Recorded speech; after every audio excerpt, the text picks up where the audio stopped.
الحمدللہ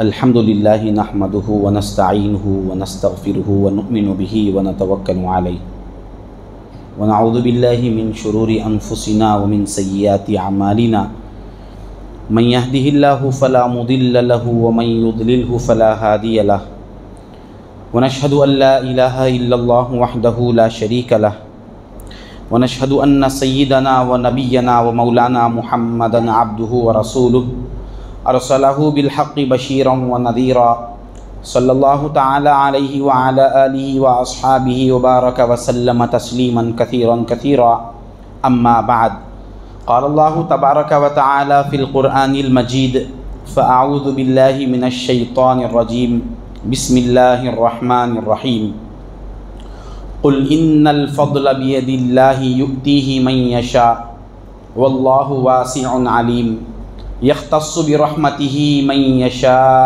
واللہ ذو الفضل العظیم صدق اللہ مولانا العظیم وصدق رسولہ النبی الامین الکریم ونحن على ذلك لمن الشاہدین والشاکرین والذاکرین والحمد للہ رب العالمین وقال اللہ تعالی فی شأن حبیبہ اجلالا و اکراما ان اللہ وملائکتہ یصلون علی النبی یا ایہا الذین آمنوا صلوا علیہ وسلموا تسلیما اللہم صلی علی سیدنا و مولانا محمد النبی الأمی وعلى آل سیدنا و مولانا محمد النبی الأمی الذي قرنت البركة بذاته ومحياه وتعطرت العوالم بطيب ذكره ورياه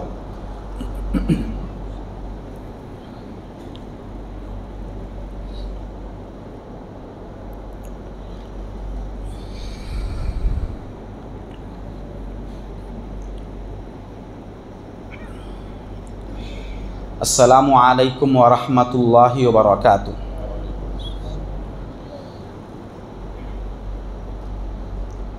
بزرگان ملت، عزیزان محترم، اللہ جل شأنہ و عم نوالہ کا بے انتہا شکر ہے کہ اس نے ہمیں سرکار دو جہاں صلی اللہ علیہ وآلہ وصحبہ وسلم کے امت بابرکہ میں پیدا فرمایا اور ہمیں اس پیدائش پر بے انتہا فخر عظیم عنایت فرمایا۔ بے پایا کرم ہے اس رب العالمین کا کہ اس نے اس پرآشوب زمانے میں ہمیں آج تک زندہ رکھا، اپنے منشا کو سمجھنے کے لیے اور اپنے احکام پر عمل کرنے کے لیے قرآن جیسی نعمت عظمیٰ سے سرفراز فرمایا۔ ساتھ ہی ساتھ اللہ تعالیٰ نے آج لیلۃ القدر کے موقع پر ہمیں اپنے گھر جمع ہونے کی توفیق بھی عطا فرمائی۔ محترم بزرگ اور دوستو،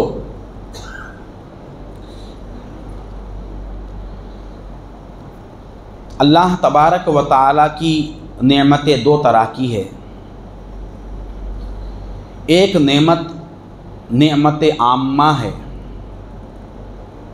ایک نعمت خاصہ ہے۔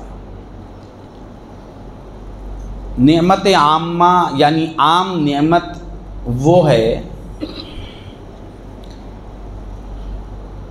جس میں چند حیثیتوں سے جانور اور حیوانات بھی شریک ہے۔ اگر یوں کہا جائے کہ نعمت عامہ کی بھی دو قسمیں بن سکتی ہے کہ وہ جو نعمت عام ہے ان میں سے بعض نعمتیں جو اللہ نے انسان کو دیا ہے ان نعمتوں میں حیوانات چوپائے بھی شریک ہے، جیسا کہ کھانا پینا، رہن سہن۔ جس طرح سے اللہ تعالیٰ نے ہم کو رزق دیا ہے اور دے رہا ہے، جانوروں کو بھی رزق دے رہا ہے۔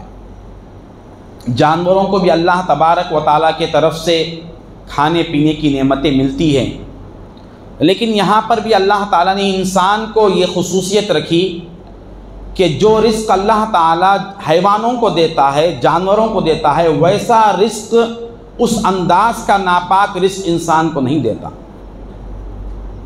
وَرَزَقْنَاهُمْ مِنَ الطَّيِّبَاتِ، انسان کو رزق دیتا ہے تو پاکیزہ رزق دیتا ہے۔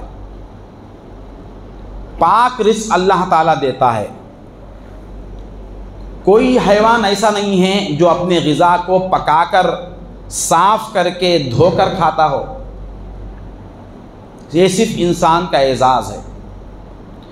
اس کے بعد نعمت عامہ میں سے، عام نعمتوں میں سے ایک قسم وہ ہے کہ اللہ تبارک و تعالیٰ جو حیوانات کو نہیں صرف انسانات کو دیتا ہے، اور انسان میں بھی کافر کو بھی دیتا ہے، مسلمان کو بھی دیتا ہے، جیسا کہ لباس کا دینا، معاشرے میں ایک عزت کا ہونا، انسان ہونے کی ایک حیثیت سے اللہ تعالیٰ چند نعمتوں کے اعتبار سے کاروبار کا چلنا، معاشرے میں ایک وقار کا ہونا، اس میں جو ہے بعض صورتوں سے کافروں کے پاس بھی وہ نعمت ہے اور مسلمانوں کے پاس بھی ہے۔ اب یہاں پر بھی مسلمان کی کوئی خصوصیت باقی نہ رہی۔ ایک خاص نقطے کی طرف بڑے مختصر انداز میں میں لا کر اپنی بات ختم کر دوں گا۔ مختصر انداز میں پیش کرنے کی کوشش کروں گا، چند دیر کے لیے ہم بیٹھ جائیں گے، اطمینان سے سنیں گے تو شاید کہ ہمارے قلب کا کوئی دریچہ کھل جائے۔ پہلے اپنی پوزیشن اور اپنی حقیقت کو سمجھے۔ اللہ تعالیٰ ہمیں کیسا دیکھنا چاہتا ہے، کس نعمت کے ساتھ دیکھنا چاہتا ہے، اور ہم ہے کیسے اور کس پوزیشن میں ہیں۔ نعمتوں کی تقسیم کرتے ہوئے ہم یہاں پہنچے ہیں کہ بعض نعمتیں وہ ہے جس میں کافر بھی شریک ہے۔ بیوی بچوں کا رکھنا، کاروبار کا ہونا، جائیداد کا ہونا، معاشرے میں ایک عام عزت کا ہونا، اس میں کافر بھی ہمارے برابر ہے، ان کو بھی یہ چیزیں حاصل ہے۔ یہ نعمت عامہ کہتے ہیں اس کو، عام نعمتیں ہیں، اس میں کسی کو خصوصیت نہیں ہے۔ اب بتائیے کہ مسلمان ہونے کی وجہ سے کون سی خاص نعمت اس کو ملی ہے مسلمان کو؟ کیا ہم اللہ تعالیٰ کی کسی خاص ایسی نعمت سے خوش ہے اور فخر کرنے کے قابل ہے جو صرف اللہ تعالیٰ ہم کو دیا ہے مسلمان ہونے کی حیثیت سے، جس میں کوئی اور شریک نہیں ہے؟ اتنی اللہ تعالیٰ کی نعمتیں ہیں، اللہ تبارک و تعالیٰ کے بے حد و انتہا عطائیں ہیں، اور ہمارا حال عموماً یہ ہوتا ہے کہ ہمارے پاس شادی ہو گئی تو بھئی اللہ کا بہت بڑا فضل ہے، شادی ہو گئی۔ کاروبار اچھا چل رہا ہے تو بھئی اللہ کا بڑا فضل ہے، کاروبار اچھا چل رہا ہے۔ یہ تو اللہ کا فضل نہیں ہوا نا۔ اگر اللہ کا فضل یہ ہے تو کافر کو بھی یہ چیز مل رہی ہے، تو مسلمان کی کیا خصوصیت ملی؟ مسلمان کو کیا خصوصیت ملی؟ مسلمان کی خصوصیت یہ ہے کہ اللہ تبارک و تعالی اپنا جو فضل ہے وہ صرف ایمان والے کو دیتا ہے، کسی اور کو نہیں دیتا۔ اس میں نہ کافر شریک ہے، نہ حیوانات شریک ہے، دنیا کے پست و بالا میں کوئی مخلوق اس میں شریک نہیں ہے۔ یہاں صرف اور صرف اللہ کے چند خاص مخصوص بندے ہی ہے۔ وہ اللہ کا فضل کیا چیز ہے، ہم اس پہ غور کریں گے کہ کیا اس فضل سے ہم مالا مال ہے یا نہیں ہے۔ اگر ہم اس فضل سے مالا مال نہیں ہیں تو ہمارا جینا اور ایک کافر کا جینا، ہمارا رہن سہن اور ایک حیوان کا رہن سہن، آپ اس بات کو گوارا کرے یا نہ کرے، یہ حقیقت ہے کہ اس میں کوئی فرق نہیں ہے۔ اللہ تبارک و تعالیٰ کی حول و قوت سے قرآن مقدس کی جو آیہ کریمہ تلاوت کرنے کا شرف حاصل کیا گیا، اس میں حق تعالیٰ فرماتا ہے قُلْ إِنَّ الْفَضْلَ بِيَدِ اللَّهِ، اے محبوب آپ کہہ دے کہ بے شک فضل اللہ کے ہاتھ میں ہے، کہیں اور نہیں ہے۔ جو اللہ کا فضل ہے وہ اللہ کے ہاتھ میں ہے۔ یُؤْتِیہِ مَن یشاء، وہ جس کو چاہتا ہے دیتا ہے، جس کو نہیں چاہتا اس کو نہیں دیتا۔ واللہ واسع علیم، واسع ہے اس کی ذات اور خوب جاننے والی ہے۔ پھر فرمایا یختص برحمتہ من یشاء، اللہ تعالیٰ اپنے اس نعمت کو خاص کرتا ہے، اللہ تعالیٰ جس کو چاہتا ہے خاص کرتا ہے اپنے فضل اور رحمت سے۔ واللہ ذو الفضل العظیم، بڑے فضل والا ہے اللہ، اللہ تعالیٰ بڑے فضل والا ہے۔ تو اللہ کا فضل کیا ہے؟ کس چیز کو کہتے ہیں اللہ کا فضل؟ اللہ کا اگر فضل نہیں ہے تو نہ انسان سرکار دو عالم صلی اللہ علیہ وسلم نے فرمایا اگر کسی بندے پر اللہ کا فضل نہ ہو وہ چاہے کتنی ہی عبادتیں رکھ لے، اس کے نام اعمال کا ذخیرہ بھر جائے، لبریز ہو جائے، اللہ کا فضل نہ ہو تو وہ کبھی جنت میں جا نہیں سکتا۔ اللہ کے فضل کے بغیر کوئی جا نہیں سکتا۔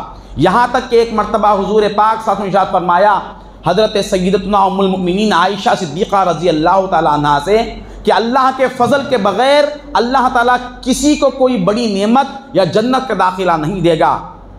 یہ جب حضور نے فرمایا تو ام المؤمنین عائشہ صدیقہ رضی اللہ تعالیٰ عنہ نے فرمایا یا رسول اللہ کیا آپ کے لیے بھی اللہ کا فضل ضروری ہے؟ کیا اللہ کا فضل نہ ہو تو کیا آپ بھی کچھ نہیں ہیں؟ سرکار دو عالم صلی اللہ علیہ وسلم نے اپنے سر مبارک پر ہاتھ رکھ کر فرمایا اے عائشہ اگر اللہ کا فضل اور رحمت نہ ہو تو نہ میں نبی ہوں نہ میں رسول۔ اللہ کا فضل نہ ہو تو میں نبی بھی نہیں ہوں میں رسول بھی نہیں ہوں، اس کے بغیر کچھ نہیں ہے، اس کے بغیر کچھ نہیں ہے۔ اللہ چاہے کتنی ہی عبادتیں رکھ لے۔ سرکار دو عالم صلی اللہ علیہ وسلم نے ارشاد فرمایا، حجت الاسلام ابو حامد محمد الغزالی رحمۃ اللہ علیہ ایک ایمان افروز واقعہ بیان فرماتے ہیں، ایک ایمان افروز واقعہ بیان فرماتے ہیں۔ بنی اسرائیل میں ایک ایسا عابد تھا وہ دنیا کو ترک کر دیا، دنیا کے سارے معاملات کو، کاروبار کو سب چھوڑ دیا، سب چیزیں چھوڑ دیا اور ایک ایسے مقام پر جا کر بیٹھا جہاں کوئی انسان نہ ہو، وہ صرف عبادت میں اپنی زندگی گزارنا چاہتا تھا۔ یہ بنی اسرائیل کے پچھلی قوموں کے بعض لوگوں نے یہ وتیرہ اختیار کر لیا کہ دنیا کو چھوڑ کر، بیوی بچوں کو چھوڑ کر، کاروبار کو چھوڑ کر وہ اللہ کی عبادت میں بیٹھنا چاہتے تھے، مگر اللہ تبارک و تعالیٰ نے اس کو پسند نہیں فرمایا۔ یہ اللہ کو پسند نہیں ہے۔ اللہ یہ چاہتا ہے کہ تم بیوی کو بھی رکھو، بچوں کو بھی رکھو، کاروبار کو بھی رکھو، دنیاوی معاملات میں رکھو، ایسے سارے معاملات میں رہتے ہوئے اللہ کو راضی کرو۔ اللہ یہ چاہتا ہے تم سے، بیویوں کو بھی رکھو، اولاد کو بھی رکھو اور کاروبار کو بھی رکھو، ہر طرح کا معاملہ رکھو، مگر اس کے باوجود کسی کو اپنے دل میں جگہ مت دو، دل میں کسی کو جگہ نہ دو۔ ان تمام چیزوں کو رکھتے ہوئے تم اللہ کے ہو کے رہو، اللہ تعالیٰ یہ چاہتا ہے۔ تو وہ شخص تھا ایسے مقام پر پہنچا عبادت کرتے ہوئے جہاں کوئی نہیں ہے۔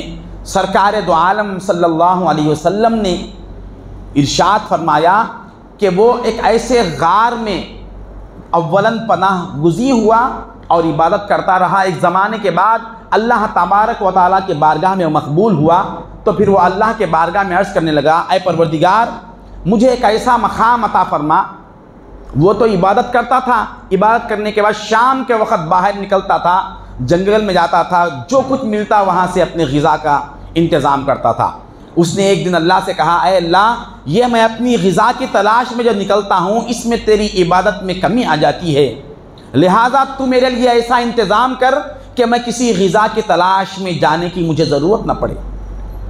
تو اللہ تبارک و تعالیٰ نے اس کے لیے انتظام کیا کہ وہ سمندر کے بیچوں بیچ اس کے لیے اللہ تبارک و تعالیٰ ایک ٹیلا بہت سا بڑا وادی کی طرح بنا دیا، یعنی ایک ایسا حصہ اطراف ہر طرف سمندر پانی ہے، کوئی چیز نہیں ہے، ہریالی ہے، صرف اتنا حصہ ہے، اور ایک چبوترے کی طرح وہاں بنا دیا اور وہاں پر ایک اللہ تعالیٰ نے انار کا درخت لگوا دیا۔ ایک انار کا درخت ہے سائے کے لیے اور اطراف سے میٹھا شیریں پانی ہے۔ اللہ تعالیٰ نے یہ انتظام کیا اور اس کو وہاں پہنچا دیا۔ وہ ساری زندگی عبادت کرتا رہا۔ اس انار کے درخت کو صبح 2 انار اور شام 2 انار ہوتے اور وہ اسی پر اپنی زندگی گزارتا اور سارا دن ساری رات اللہ کی عبادت میں لگا رہتا۔ جب اس کا وقت آخر آیا تو وہ اللہ سے دعا کرنے لگا اے اللہ مجھے اس حال میں موت دے کہ میں سجدے کی حالت میں رہوں، اور جب تک قیامت نہ آئے میرا جسم ویسے ہی سلامت رہے اور سجدے میں رہے، ویسے ہی رہے۔ جب قیامت کے دن سر پھونکے تو میں سجدے سے اپنے سر کو اٹھا کر تیری بارگاہ میں آؤں، مجھے ایسا نظام بنا۔ اللہ تعالیٰ نے اس کے لیے اس کے خواہش کے مطابق ویسا ہی ظاہر کیا۔ اس کی جب موت آئی حالت سجدے میں تھا، اس کی روح قبض ہو گئی۔ آج بھی وہ عابد کسی کے آنکھ میں نہیں پڑا، وہ صرف مولا کی نگاہ میں ہے، کوئی اس کو نہیں دیکھا اور سجدے کی حالت میں ہے۔ اب قیامت کے دن وہ اٹھے گا سجدے سے۔ یہاں تک تو واقعہ یہ تھا۔ اب آئیے سرکار دو عالم صلی اللہ علیہ وسلم اس کا گزرا ہوا واقعہ بیان کر دیے، اب گزرنے والا جو واقعہ ہے وہ بھی بیان فرما رہے ہیں۔ علم ما کان جو گزر گیا وہ علم بھی اللہ تعالیٰ حضور کو دیا تھا، علم ما یکون جو گزرنے والا ہے وہ بھی اللہ تعالیٰ نے عطا کیا۔ اب حضور فرما رہے ہیں صحابہ سے، وہ شخص قیامت کے دن جب اللہ کی بارگاہ میں حساب و کتاب کے لیے پیش ہوگا، غور فرمائیے، زندگی میں نہ بیوی بچوں سے تعلق، نہ کاروبار سے تعلق، کسی سے تعلق نہیں، اس کے باوجود ایسا شخص میزان پر حساب و کتاب کے لیے پیش کیا جا رہا ہے، تو ہم کس غلط فہمی میں بیٹھے ہوئے ہیں کہ ہمیں حساب دینا ہی نہیں ہے۔ اس کو اللہ تعالیٰ اب حضور فرما رہے ہیں یہ تو گزر گیا، اب وہ جو گزرنے والا ہے وہ بھی سن لو کہ وہ قیامت کے دن اللہ کے پاس آئے گا۔ اب اللہ تعالیٰ پوچھیں گے کہ اے بندے بتا تیرا فیصلہ کیا کروں؟ تو وہ بندہ کہے گا کہ اے اللہ جو میرے اعمال ہے اس کے مطابق میرا فیصلہ فرما۔ فیصلے کے لیے علیحدہ پوچھنے کی ضرورت کیا ہے؟ میرے جو اعمال ہے سارے تو جنتیوں والے عمل ہے، پھر پوچھنے کا مسئلہ کیا ہے؟ میرے اعمال جیسے ہے، میرے اعمال کے مطابق میرے اعمال کے بدلے میں مجھے جنت میں بھیج دے۔ تو اللہ تبارک و تعالی فرشتوں سے کہے گا، دو فرشتوں کو بلائے گا، کہے گا کہ جاؤ اس بندے کو اس کے عبادت کے مطابق جنت کو لے کے جاؤ۔ جب جنت کو لے کر فرشتے جانے لگے تو اللہ تعالیٰ کہتا ہے کہ اے فرشتوں اس کو جنت کو تو لے کے جاؤ اس کے اعمال کے بدلے میں، لیکن ذرا جہنم کے راستے سے ہوتے ہوئے لے کر جاؤ، جہنم کا معائنہ کراتے ہوئے اس کو جنت کی طرف لے کر جاؤ۔ اللہ کے حکم کے مطابق فرشتے جو ہے اس کو جنت کی طرف لے کر جانے لگے، تو جہنم کے اوپر سے جہنم کا راستہ وہاں سے گزرتے ہوئے اس کو لے کر جانے لگے۔ ابھی جہنم کے لیے 500 سال کا فاصلہ، اتنے دور پر ہے، جہنم کی تپش اور سیک آنے لگی، تو وہ پانی کا مطالبہ کیا کہ مجھے پانی دو، میرا حلق خشک ہو رہا ہے، پانی دو۔ تو فرشتے، ایک فرشتہ آیا اور پانی پیش کیا، اور جب پانی کے لیے ہاتھ آگے بڑھایا تو فرشتہ کہنے لگا بھئی پانی تو میں دے رہا ہوں، اس کے بدلے میں تم کیا دو گے؟ وہ ٹٹولا، یہاں پر تو نہ کوئی سکہ ہے نہ کوئی پیسہ ہے، دینے کے لیے کچھ نہیں ہے۔ دیکھا کہ اس کے پاس اب نام اعمال میں نیکیاں ہی ہے۔ فرشتے نے کہا کیا دیکھ رہے ہو؟ یہاں پر نیکیوں کے سوا کوئی سکہ نہیں چلتا، اگر پانی لینا ہے تو اپنی نیکیاں دے دو۔ تو اس نے سوچا کہ اب تو جنت کا فیصلہ ہو گیا، اب عمل کی ضرورت کیا ہے؟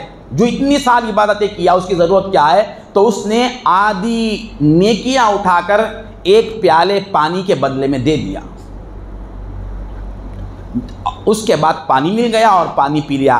وہاں سے نکلا، تھوڑی دور گیا، تھوڑی دور جانے کے بعد ابھی جہنم کے قریب بھی نہیں پہنچا، پھر شدت کی پیاس ہوئی، تو پھر کہنے لگا، پھر پوچھنے لگا کہ بھئی پیاس ہو رہی ہے۔ تو پھر وہی فرشتہ ایک اور پیالہ پانی کا لے کر آیا اور کہنے لگا کہ بھئی اور ایک پانی کا پیالہ حاضر ہے۔ کہا کہ اب کیا دو گے؟ تو اس نے کہا کہ اور جو نیکیاں آدھی باقی ہے وہ دے دوں گا۔ وہ بھی ختم ہو گئی۔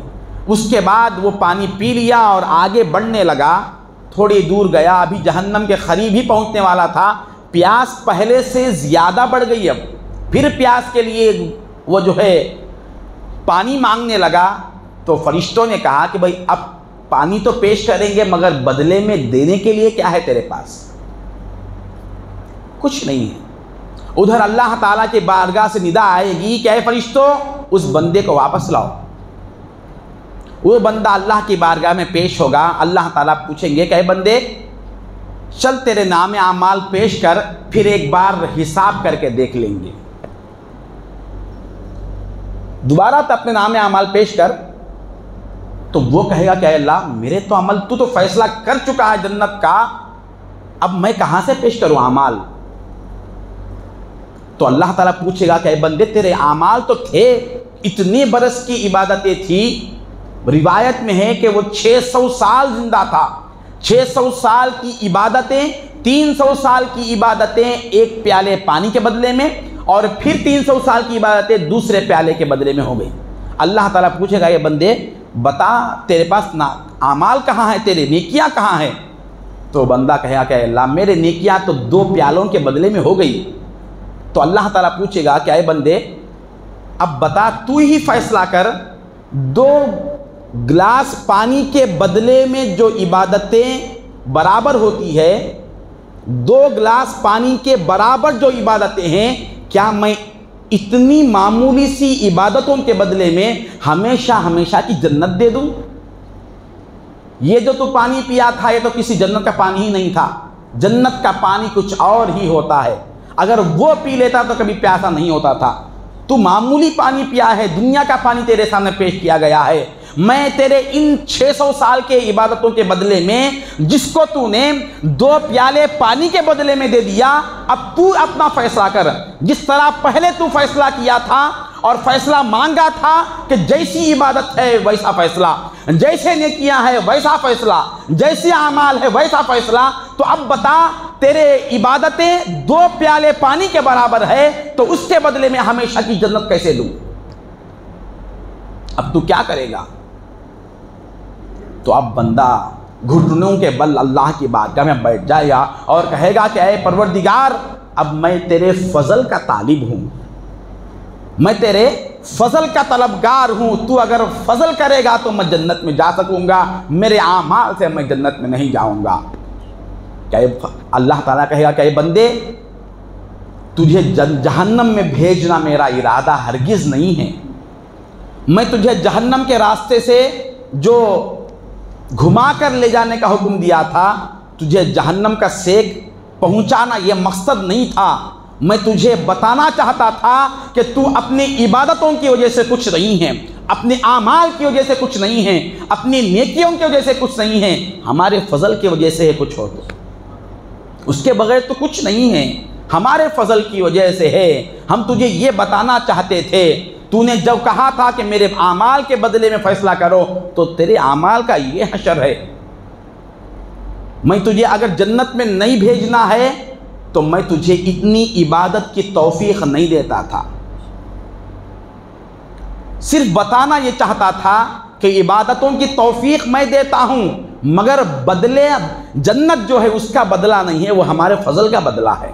اے جبرائیل اعلان کر دو، میدان محشر میں ندا لگاؤ کہ اللہ کے بارگاہ میں ایک ایسا بندہ آیا ہے جس کے پاس 600 سال کی بے ریا عبادتیں ہیں، بغیر کسی وقفے کی 600 سال کی عبادتیں ہیں، مگر وہ 600 سال کی عبادتیں جس میں وقفہ نہیں، جس میں ریا نہیں، جس میں عجب نہیں، جس میں تکبر نہیں، جس میں صبح نہیں، جس میں مخلوق کی طرف ذرا برابر بھی توجہ نہیں، ایسی عبادت کے رکھنے کے باوجود وہ 600 سال کی عبادتوں کو رکھ کر بھی اس کے بدلے میں جنت میں نہ جا سکا، ہمارے فضل کے بدلے میں جا رہا ہے.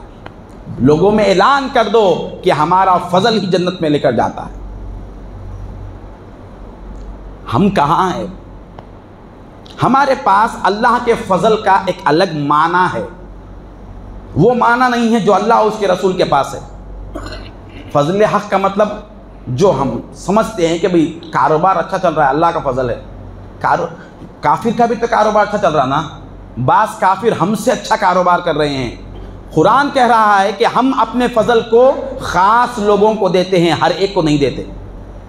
اور وہ خاص کون ہے؟ یختص برحمتہ من یشاء، جس کو چاہتے ہیں، وہ جس کو ہم چاہتے ہیں اس کو خاص کرتے ہیں. یہ نعمت ہر ایک کے لیے نہیں ہے. اچھی شادی ہو گئی، بچے اچھے ہیں اور اچھے حالات میں ہیں، اب اس کو ہم نے فضل کہہ دیا. کسی شے کو ہم فضل نہیں کہہ سکتے. آنکھ اتنی بڑی اللہ کی نعمت ہے، آنکھ اتنی بڑی نعمت ہے، اس کو اللہ کا فضل نہیں کہہ سکتے. اللہ کی ایک بہت بڑی نعمت ہے، کیونکہ یہ آنکھ تو نجس جانور کو بھی اللہ دیا ہے. نجس جانور کو بھی دیا ہے اللہ. ہاں یہی آنکھ جو عام نعمت میں آتی ہے فضل الہی میں بھی آ سکتی ہے. اس کے لیے شرط یہ ہے کہ یہ آنکھ وہ دیکھے جو نجس جانور نہیں دیکھ سکتا. اس آنکھ کو اس کو بھی دیا اللہ تعالیٰ, آنکھ نجس جانور کو بھی دیا اور انسان کو بھی دیا. یہی آنکھ کافر کے پاس بھی ہے, مشرک کے پاس بھی ہے, مگر یہ آنکھ نعمت ہے. مگر یہی نعمت فضل حق اس وقت بنتی ہے جب اس آنکھ سے مولا کو دیکھے اور مولا کی نشانیوں کو دیکھے. یہ کان یہ جانور کو بھی ہے, کافر اور مشرک کو بھی ہے. یہ کان نعمت ہے لیکن فضل حق اس وقت ہے جبکہ اس کان سے مولا کا کلام سنے اور مولا کو سنے, کسی غیر کو نہ سنے. یہ زبان اللہ تبارک و تعالیٰ نے جو دی ہے یہ عام غیروں کو بھی دیا ہے اللہ تعالیٰ, مگر یہ نعمت ہونے کے ساتھ, کوئی بھی نعمت ہونے کے ساتھ فضل حق اس وقت ہے جبکہ اس کو اور اللہ تعالیٰ کے درمیان کوئی دوسری مخلوق نہ ہو. اس مقام پر آئے. فضل حق کا مطلب جس کو خاص کرتا ہے اس کو ہی دیتا ہے. اللہ تعالیٰ فضل سے ہی جنت میں بھیجتا, مگر جس پر فضل کرنا ہے, جنت میں بھیجنا ہے, اس کے اوپر ایسے ایسے اعمال کرنے کی توفیق دے دیتا ہے جس کے ذریعے سے وہ جنت میں جا سکتا ہے. جس کے ذریعے سے اب ایسا نہیں ہم تصور ہی کرتے ہیں فضل کا مطلب میں زندگی من مانی کی گزار لوں گا, گناہوں پہ گناہ کروں گا, لیکن اللہ تبارک و تعالیٰ ان گناہوں کو رکھتے ہوئے اس کے باوجود مجھ پر فضل کر کے جنت میں بھیج دینا. اگر فضل کرنا ہے تو اللہ تعالیٰ گناہوں کی زندگی نہیں دیتا. جس کو گناہ کی زندگی دیا ہے تو اس کا مطلب یہ ہے کہ اس پر فضل نہیں ہوا. فضل حق کا ہمارے پاس تصور کیا ہے؟ ایسا گناہگار بندہ, ہم احادیث سنتے ہیں ایسا گناہگار بندہ ہے, پورے گناہ ہی گناہ ہے, اللہ تعالیٰ نے کہہ دیا کہ فرشتوں جاؤ اس کو جنت میں لے کر جاؤ. ایک فرشتہ ایسا, ایک بندہ ایسا آئے گا اللہ کے بارگاہ میں, اس کے نام اعمال میں سب گناہ ہی گناہ ہے. اللہ تعالیٰ بندے سے کہے گا کہ اے بندے تیرے پاس ایک بھی نیکی نہیں ہے, کیا کروں؟ جا تو جہنم میں جا. فرشتوں کو کہیں گے کہ اس کو جہنم میں لے کے جاؤ. اللہم احفظنا. تصور کرو وہ وقت اگر ہم پر آئے تو کیا ہوگا. یہ گرمی دنیا کی برداشت کر رہے ہم, بغیر اے سی کے رہ سکتے. فما اصبرہم علی النار. پھر کون سا ہمارے پاس غرہ ہے کہ جہنم میں کے لیے تیار ہے؟ کیا یہ جہنم کا جنت کا تذکرہ ایک داستان ہے؟ کیا ایک ناول ہے یہ؟ جنت اور جہنم نہیں ہے, خالی قصہ ہے یہ. ہمارے پاس نہ وہ آنکھ ہے. ہمارے مرحوم جو مر گئے ہیں ان کو ہم خواب میں دیکھ رہے, وہ دیکھنے والے بھی ختم ہو گئے. نہ ہمارے آنکھ کسی پاس آتے, نہ آئے بھی تو ہم کیا کریں گے. کچھ لوگ پہلے ہوتے تھے جو خبر کے مناظر خواب میں دیکھتے تھے, کم از کم بھئی فلاں شخص کو میں خواب میں دیکھا خراب حالت میں. اگر یہ واقعہ سننا ہے تو کتابیں اٹھا کر دیکھنا پڑتا. ہمارے خواب میں بھی کوئی ہمارا باپ نہیں آتا, کیونکہ اس کو معلوم ہے کہ میرے بیٹے کے خواب میں میں جاؤں گا تو کوئی فائدہ نہیں ہے. وہ کوئی ایک بار درود پڑھ کر بھی میرے اوپر بخش نہیں سکتا, کیونکہ اس کی زندگی خود اس سے بدتر ہے. کیا حال ہوگا وہ. یہ دنیا کی گرمی جو اللہ تعالیٰ بتا رہا ہے, دنیا کی جو معمولی سی بیماریاں بتا رہا ہے, اے بندے معمولی سی بیماری ہے تو تو برداشت نہیں کر سکتا, معمولی سی گرمی کو برداشت نہیں کر سکتا, معمولی سی تپش کو برداشت نہیں کر سکتا, معمولی سے بھوک کو برداشت نہیں کر سکتا, تو ہمیشہ کے لیے جو بھوک ہے, پریشانی کیسے برداشت کریں گے؟ کیا یقین ہے ہمارا اللہ کے ذات پر, اس کے رسول پر؟ تو بات یہ تھی کہ اللہ تعالیٰ ایک بندے کو کہے گا جاؤ جہنم میں لے کر جاؤ. جب وہ جانے لگے گا تو پلٹ کر دیکھے گا اللہ کی طرف. اللہ تعالیٰ اس کو پھر واپس بلائیں گے, پوچھیں گے کہ اے بندے کیا میرا فیصلہ غلط تھا؟ تیرے نام اعمال میں تو گناہ ہی گناہ ہے, میں نے جہنم کا فیصلہ کیا, یہ فیصلہ غلط تھا. تو بندہ کہے گا نہیں پروردگار تیرا فیصلہ بالکل صحیح ہے, تو غلط فیصلہ کیسے کر سکتا ہے؟ تو پھر پلٹ کر کیوں دیکھ رہا تھا؟ وہ کہے گا کہ اے اللہ میں نے سنا ہے تیرے محبوب سے کہتے ہوئے, تیرے محبوب کا ایک ارشاد پہنچا تھا, ان رحمتی سبقت اعلی غضبی. جس بندے پر اللہ کا غضب آ جاتا ہے تو اس کے ساتھ غضب کے پیچھے پیچھے اس کی رحمت بھی تلاش کرتے ہوئے آتی ہے۔ تیرا غضب تو آ گیا، میں جہنم کی طرف جا رہا ہوں، اب پلٹ کر یہ دیکھ رہا ہوں کہ غضب میں تو آ گیا، رحمت کدھر سے آ رہی ہے، اب رحمت کو دیکھ رہا ہوں۔ تو اللہ تعالیٰ کہے گا کہ اے فرشتوں، میرے محبوب کیا سچے تھے، اے اللہ ان سے بڑا سچا کون ہے؟ کہا کہ میرے محبوب کا قول سچا اور اس کی بات سچی، جاؤ اس کو جنت میں لے کر جاؤ۔ یہ کون ہے؟ آپ ہے یا میں ہوں؟ ضروری نہیں ہے آپ ہونا یا میں ہونا، ایسا اتفاق ہو جانا کہ یہ اللہ تبارک و جو کیا ہے، ہم ہر ایک کے سمجھے کہ میں بھی ایسا ہی گناہ گار بن کر جاؤں گا، اللہ تبارک و تعالی پھر مجھے جنت میں بھیج دے گا۔ یہ گناہ گار معمولی نہیں تھا، اس کو حضور کا ارشاد یاد تھا، وہ ایک بہت بڑی نیکی تھی اس کی۔ یہ ہمارا ہم ہونا ضروری نہیں ہے، اس طرح کے بعض گناہ گار کو بھی اللہ تعالیٰ قیامت کے دن، بعض گناہ گار کو کبھی نیکی نہیں کرے، ان میں سے اس طرح کے کسی ایک دو کو بھی قیامت کے دن اللہ تعالیٰ جنت میں بھیجے گا۔ اس کا مطلب یہ نہیں کہ ہم سب بھی ایسے ہی کرتے رہے اور جنت میں چلے جائے، تو پھر نمازیں پڑھنے کی ضرورت کیا ہے؟ پھر یہ دین کیوں؟ پھر یہ صحابہ کے قربانیاں کیوں؟ ان کے مار کھانا کیوں؟ ان کے ہجرتیں کیوں؟ ان کے جہاد کیوں ہیں؟ یہ اللہ تعالیٰ کا اختیار ہے۔ اس طرح کے حدیثوں کا مطلب کیا ہے؟ جو گناہوں کے باوجود جنت میں بھیجے گئے، اس کا مطلب یہ ہے کہ اللہ اگر چاہے تو گناہ گار کو بھی جنت میں بھیج سکتا ہے۔ جہاں یہ روایت ہے وہاں یہ بھی روایت ہے، ایک ایسا شخص آئے گا پورے نیکیاں ہی نیکیاں ہیں، اس کے باوجود اس کو جہنم میں بھیج دیں گے۔ اللہ غنی ہے، اس کا مطلب کسی کی پرواہ نہیں، کوئی نیکیوں کو لا کر یہ دعویٰ نہیں کر سکتا کہ اے اللہ مجھے جنت میں بھیجنا ہی بھیجنا ہے۔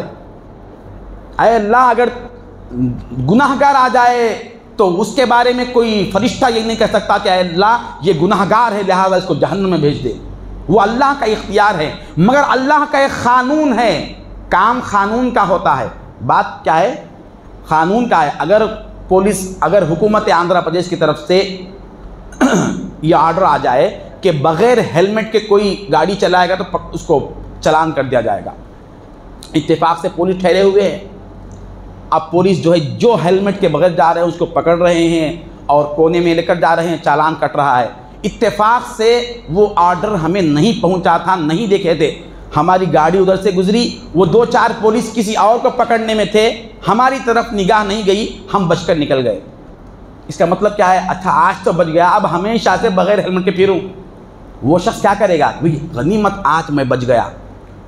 آگے جانے کے بعد معلوم کرے گا کہ یہ پولیس کیوں پکڑ رہی ہے؟ کہا کہ تمہیں معلوم نہیں ہیلمٹ کے بارے میں پابندی آ گئی ہے؟ ارے مجھے تو معلوم نہیں تھا، اچھا ہوا میں بچ گیا۔ اب وہ کیا کرے گا؟ سب سے پہلے پورے کام چھوڑ کر ہیلمٹ خریدنے جائے گا۔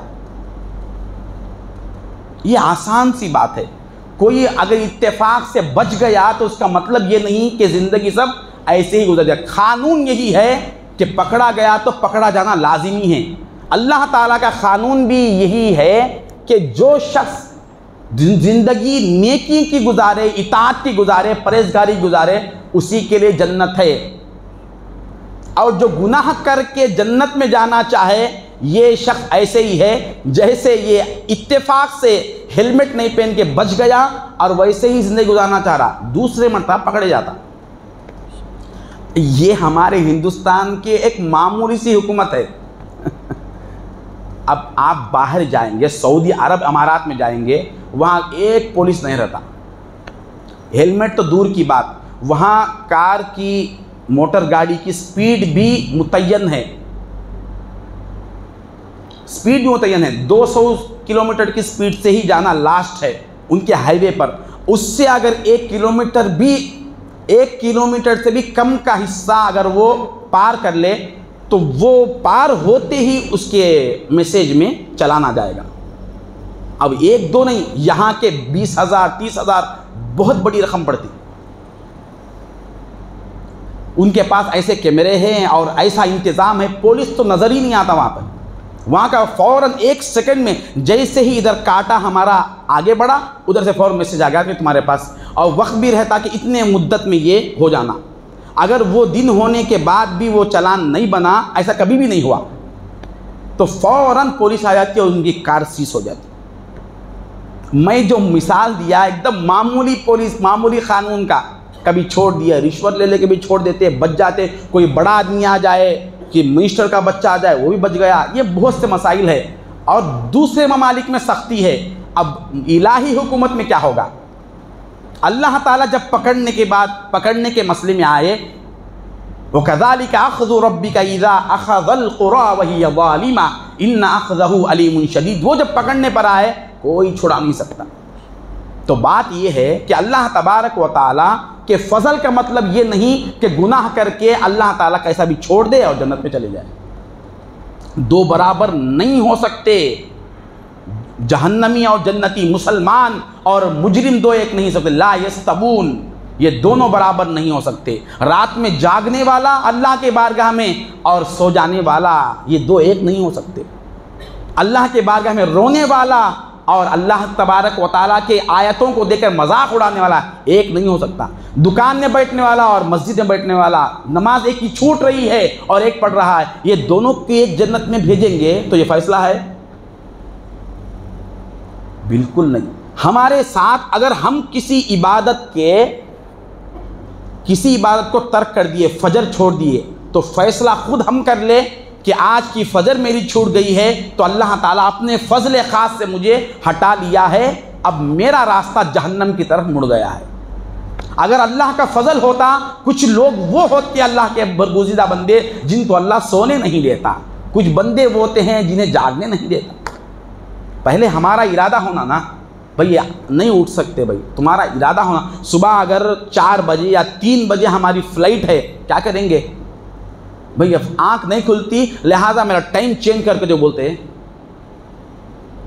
بول ہی نہیں سکتے، برابر تیار رہنا پڑتا۔ ہمارے لیے نہ فلائٹ انتظار کرتی نہ ہماری ٹرین انتظار کرتی، ہم خود اس کے لیے تیار رہتے، ہم خود جو ہماری ضرورت ہے اس کے لیے ہم پہلے سے تیار رہتے۔ یا دین کے مسئلے میں مذاق کیوں ہم کر رہے ہیں اور یہ کر رہے کہ بھئی نہیں ہوا، نہیں اٹھ سکا، میں تراویح نہیں پڑھ سکا، میں روزہ نہیں رکھ سکتا، میں جو ہے جمعے کو وقت پہ نہیں آ سکتا، میں داڑھی نہیں رکھ سکتا، میں لباس، یہ جو ہمارے مسائل ہیں ہم بھی سمجھ رہے ہیں میں نہیں کر سکتا۔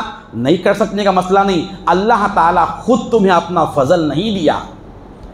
اس کا مطلب فضل نہیں دینے کا مطلب یہ ہے کہ تمہارے بارے میں اللہ کا ارادہ یہ ہے کہ اب اس کو جنت کا راستہ نہیں جہنم کا راستہ دینا ہے، ہمارے ہاتھ میں۔ اب اللہ تعالیٰ فضل کس پر فرماتا ہے؟ فضل کس پر فرماتا ہے؟ اب اس کو بھی قرآن کریم نے بیان کیا، ان تجتنبوا کبائر ما تنہون عنہ نکفر عنکم سیئاتکم وندخلکم مدخلا کریما ولا تتمنوا ما فضل اللہ بہ بعضکم علی بعض۔ اللہ نے فرمایا اللہ کا فضل حاصل کرنے کے لیے 2 طریقے ہیں، 2 صورتیں ہیں۔ ایک یہ ہے کہ گناہوں سے بچو، گناہ جو بڑے گناہ ہے، کبائر گناہ جان بوجھ کر جو کرتے ہیں ہم، جھوٹ ہے معلوم پھر بھی کر رہے ہیں، حرام ہے معلوم پھر بھی اختیار کر رہے ہیں، نہیں دیکھنا اس کو معلوم ہے پھر بھی دیکھ رہے ہیں، نماز فرض ہے معلوم پھر بھی سو جا رہے ہیں۔ اب رمضان کے بعد جو حالت ہوتی، سمجھ رہے ہم نہیں آ رہے، وہ خود دور کر دیا، تیری ضرورت نہیں ہے، 1 مہینہ تیری عبادت دیکھ لیا، پسند نہیں آئی اس لیے میں چھوڑ دیا۔ بول رہے لوگ رمضان کے بعد نہیں آتے، آئے نہیں، وہ خود دور کر دیا، اس کو اللہ پسند نہیں کرا۔ یختص برحمتہ من یشاء، جس کو چاہتا ہے اللہ تعالیٰ بلاتا ہے۔ ہمارا فیصلہ یہ، ہم اللہ تعالیٰ خود سنا رہا ہے، یہ قرآن بیان کر رہا ہے، ہمیں اس کے سجدے پسند نہیں آئے، ہمیں اس کے سجدے پسند نہیں آئے۔ جس کے سجدے پسند آتے ہیں اللہ تعالیٰ اس کو سونے نہیں دیتا۔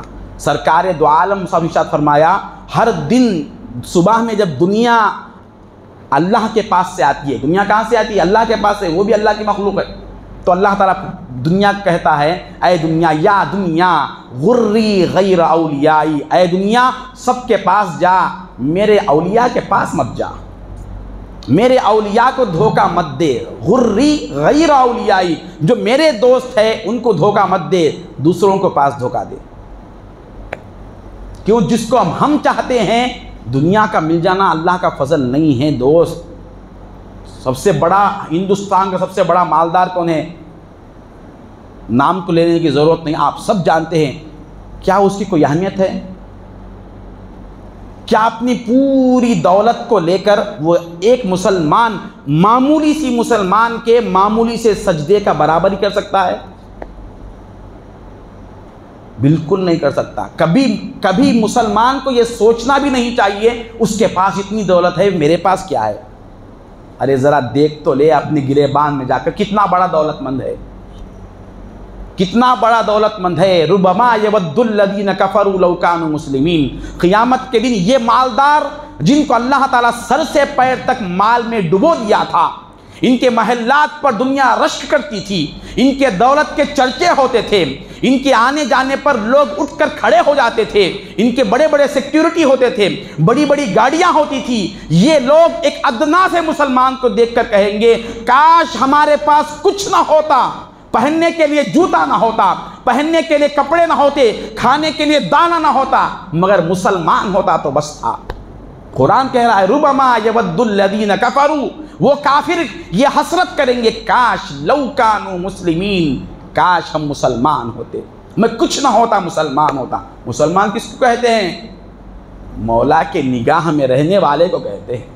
مسلمان کس کو کہتے ہیں؟ مولا کے ہاتھ میں جو فضل ہے اس فضل کو لے کر جیتا ہے۔ ان الفضل بید اللہ، اللہ کہہ رہا ہے کہ اے مسلمان تیرا جو سرمایہ ہے وہ میرے ہاتھ میں ہے، میں اپنے ہاتھ میں رکھ لیا۔ مطلب کیا ہے؟ جس کو فضل دیا کون دیا؟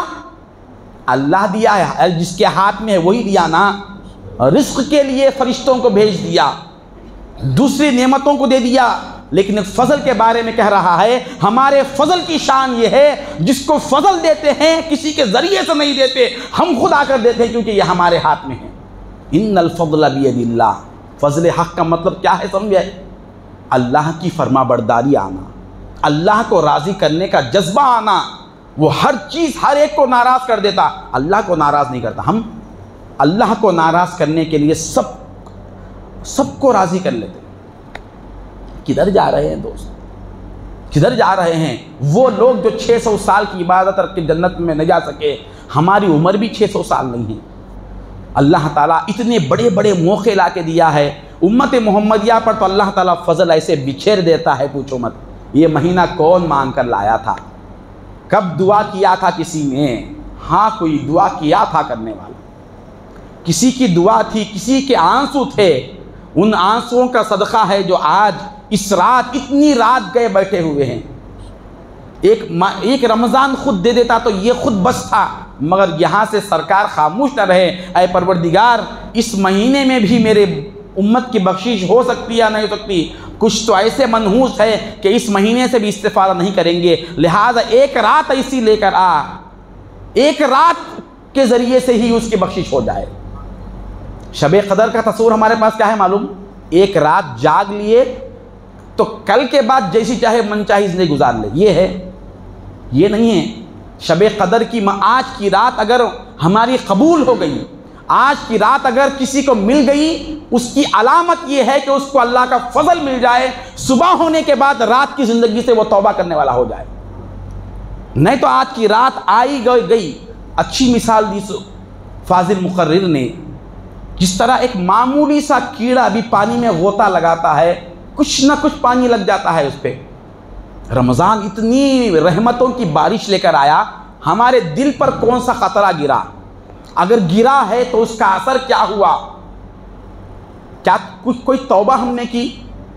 ایک اتنا محاسبہ کر لے، جس گناہ میں پہلے سے ہے، کیا رمضان کے آنے کے بعد وہ برقرار ہے، یا اس کو چھوڑنے کا کم از کم خیال آیا کہ میں کل سے نہیں کروں گا؟ میں شب قدر رات کو اللہ سے وعدہ کر لیا، یہ رات وعدہ کرنے کی ہے، اللہ کے فضل کو حاصل کرنے کی ہے کہ اے پروردگار وہ تیرے ہاتھ میں جو فضل ہے وہ ہاتھ میرے ہاتھ میں تھما دے، مجھے اس فضل سے مالا مال کر دے، میں پھر جو کل اٹھوں تو وہ نہ رہوں جو کل تھا،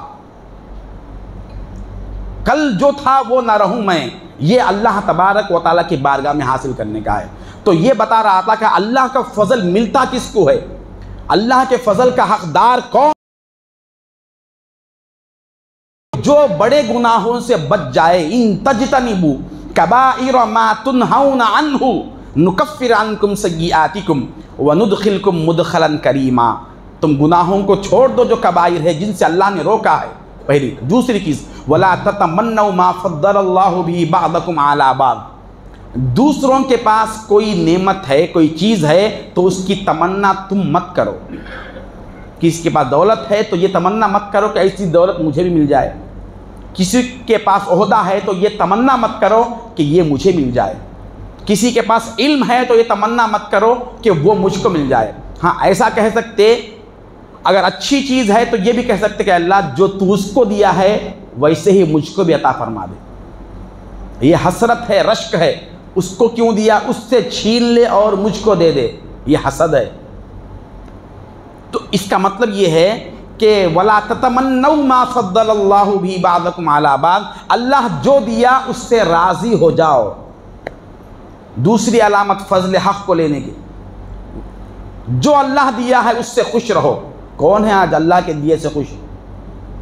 کوئی بھی خوش نہیں ہے۔